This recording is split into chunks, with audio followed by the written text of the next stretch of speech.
여러분 간밤에 안녕히 주무셨나요? 하나님께서 오늘도 여러분들과 함께 계셔서 여러분들의 삶을 지켜주시고 인도해 주실 줄로 믿습니다. 가장 첫 시간을 하나님께 예배를 드리는 이 시간이 얼마나 중요한 시간인지요. 여러분 모두가 다 영과 진리로 하나님 앞에 예배되기를 소망합니다.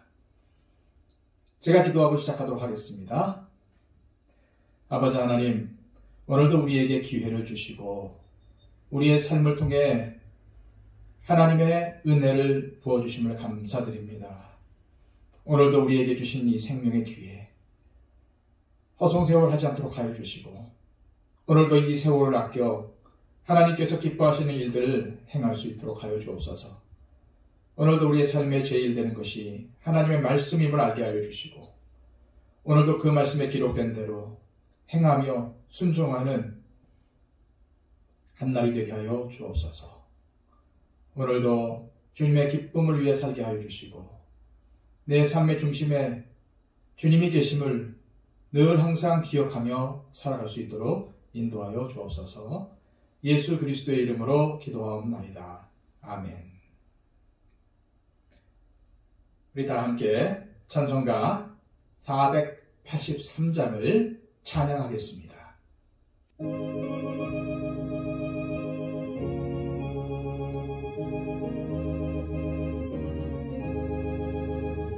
구름 같은 이 세상 모든 무기 영화 나는 분토와 같이 내어버리고서 오직 천국의 복을 사모하며 사니 구원받은 내 이름 기억하옵소서. 내가 나의 이름 보좌 앞에 놓인 어린 양 생명체에 기록하옵소서. 주여 보배 피로써 모든 죄 씻으사 나의 부정한 것을 씻어 밝히소서. 긴 눈보다 더 희게 죄를 씻었으니 구원받은 내 이름 기록하옵소서. 주가 나의 이름 보좌 앞에 놓인 어린 양 생명체에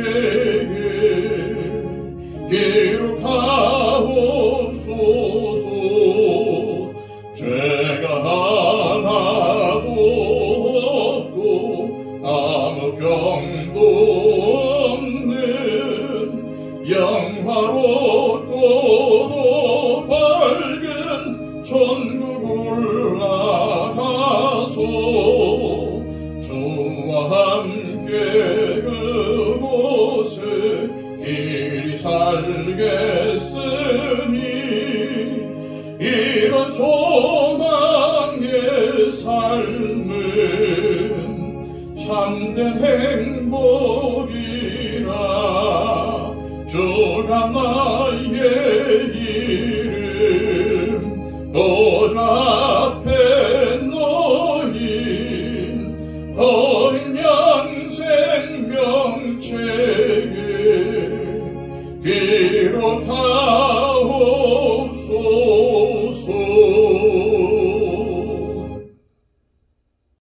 이 시간 우리에게 주시는 하나님의 말씀은 구약성경 시편 69편 22절로 36절까지의 말씀입니다. 시편 69편 22절에서 36절까지의 말씀입니다. 구약성경 851쪽입니다. 그들의 밥상이 올무가 되게 하시며 그들의 평안이 덫이 되게 하소서. 그들의 눈이 어두워 보지 못하게 하시며 그들의 허리가 항상 떨리게 하소서. 주의 분노를 그들의 위에 부으시며 주의 맹렬하신 노가 그들에게 미치게 하소서. 그들의 거처가 황폐하게 하시며 그들의 장막에 사는 자가 없게 하소서. 무릇 그들이 주께서 치신 자를 핍박하며 주께서 상하게 하신 자의 슬픔을 말하였사오니 그들의 죄악에 죄악을 더하사 주의 공의에 들어오지 못하게 하소서. 그들을 생명책에서 지우사 의인들과 함께 기록되지 말게 하소서. 오직 나는 가난하고 슬프오니 하나님이여 주의 구원으로 나를 높이소서. 내가 노래로 하나님의 이름을 찬송하며 감사함으로 하나님을 위대하시다 하리니 이것이 곧 뿔과 굽이 있는 황소를 드림보다 여호와를 더욱 기쁘시게 함이 될 것이라. 곤관자가 이를 보고 기뻐하나니 하나님을 찾는 너희들아 너희 마음을 소생하게 할지어다. 여호와는 궁핍한 자의 소리를 들으시며 자기로 말미암아 갇힌 자를 멸시하지 아니하시나니 천지가 그를 찬송할 것이요 바다와 그 중의 모든 생물도 그리할지어다.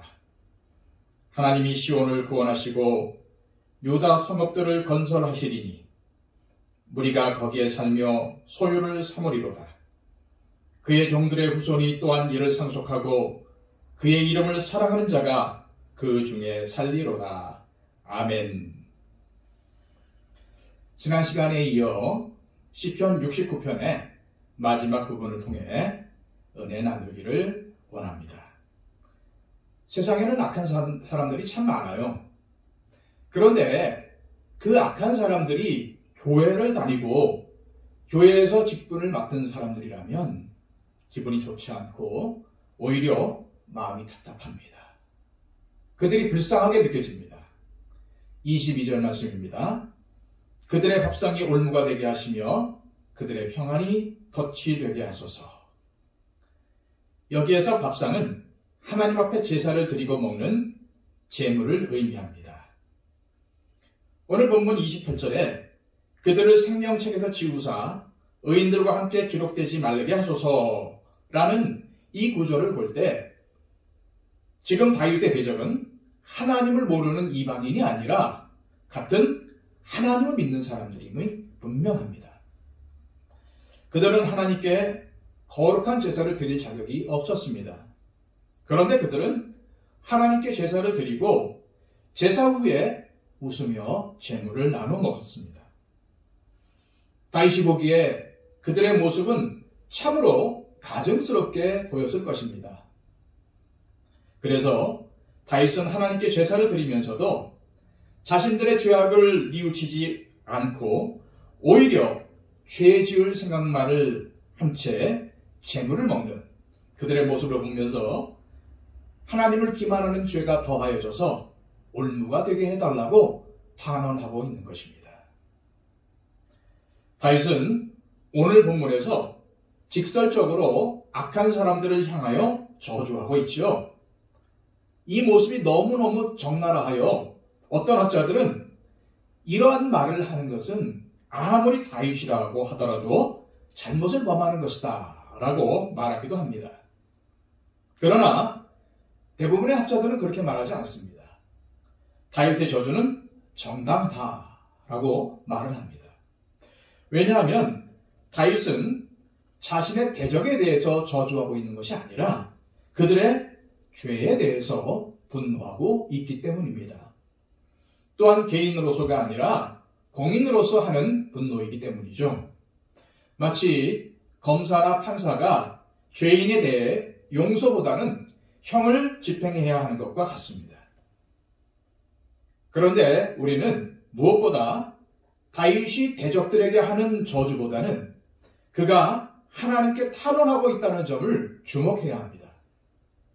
사랑하는 여러분, 고난의 때에 하나님께 탄원하십니까?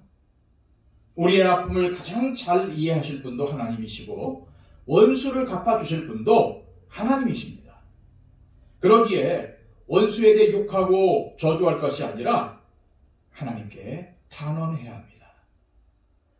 악한 자들의 악행과 조롱에 대해 하나님께 탄원할 때 우리가 주의해야 할 것은 탄원의 기도가 길어서는 안 된다는 것입니다. 여기서 길다고 하는 것은 오늘도 기도하고 내일도 기도하고 내일 모레도 기도하고, 다시 말해서 기도의 내용이 하나님께 원수 갚아달라고 악한 자들의 행한 악행을 하나님께 고발하고 그렇게 기도하는 그런 기도가 너무 길어져서는 안 된다는 말씀입니다. 아프고 괴롭기에 하나님 앞에서 응석 부리는 것이 필요합니다. 그러나 그것에 머물러 있어서는 안 된다는 것입니다. 자, 30절 말씀입니다. 내가 노래로 하나님의 이름을 찬송하며 감사함으로 하나님을 위대하시다 하리니. 자, 우리 다윗을 보면요, 이 30절 이후부터 갑자기 하나님을 찬양하기 시작합니다. 추측하건대 기도하다 하나님의 음성을 들은 것이 분명합니다. 30절부터 기도의 내용이 완전히 바뀌기 때문이죠. 상황이 변한 것 같지는 않습니다. 그러나 그는 하나님의 음성을 통해서 확신을 얻게 된 것 같습니다. 악행을 저지르는 사람을 하나님 앞에서 탄원하다 보면은 그들이 불쌍하다는 것을 알게 될 것입니다. 왜냐하면 그들의 만료가 정해져 있기 때문이죠. 25절 말씀입니다. 그들의 거처가 황폐하게 하시며 그들의 장막에 사는 자가 없게 하소서. 베드로는 이 말씀을 가룟 유다의 마지막을 보면서 적용을 합니다.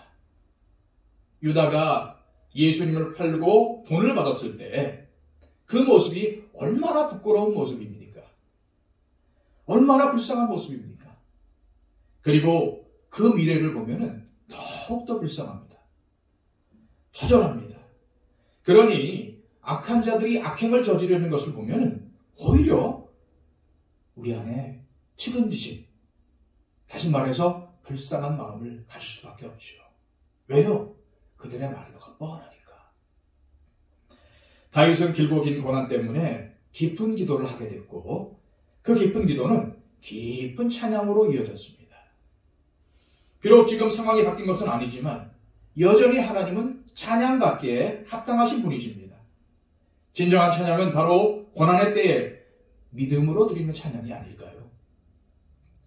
모든 것이 편안하여 감사하며 드리는 찬양도 의미가 있지만 참으로 진정성 있는 찬양은 고통 가운데 울면서 드리는 찬양이 아닐까요? 세상에 그 무엇이 하나님의 영광보다 크겠으며 하나님의 영광보다 중요하겠습니까? 세상의 고난이 아무리 크다 할지라도 하나님을 생각하면 찬양하지 않을 수가 없습니다. 기뻐 찬양하지 않을 수가 없어요. 고난의 때에 고난으로 인해서 괴롭고 아프지만 하나님께 그것을 가지고 기도하는 것이 필요합니다. 그러나 그것보다 더 큰 것은 하나님을 찬양하는 것입니다. 그러기에 고난의 때에 하나님을 바라보며 찬양하십시오. 고난이 크면 클수록 더욱더 깊이 하나님께 집중해야 한다는 것을 기억하십시오. 이제 35절, 36절 말씀입니다. 하나님이 시온을 구원하시고 유다 성읍들을 건설하시리니 무리가 거기에 살며 소유를 삼으리로다. 그의 종들의 후손이 또한 이를 상속하고 그의 이름을 사랑하는 자가 그 중에 살리로다. 사랑하는 여러분, 악인이 득세하고 정직하지 못한 자들이 잘 사는 것 같지만 결국에는 하나님의 백성이 살아남고 영원히 살게 될 것입니다. 고난의 때에 고난의 아픔에 사로잡혀 사는 것은 어리석은 것입니다. 고난의 때에 하나님께 기도하십시오. 그리고 더 나아가 하나님을 찬양하십시오. 고난의 때에 더 깊이 하나님을 찬양하시길 바랍니다. 고난이 바로 그때가 가장 하나님을 찬양해야 할 때입니다. 고난의 때에 여러분에게 있는 그 고난에 집중하지 마시고 하나님께 집중하십시오. 그리고 하나님께 찬양을 드리십시오. 하나님께서 능히 그 고난을 이겨내고 승리하도록 도와주실 것입니다.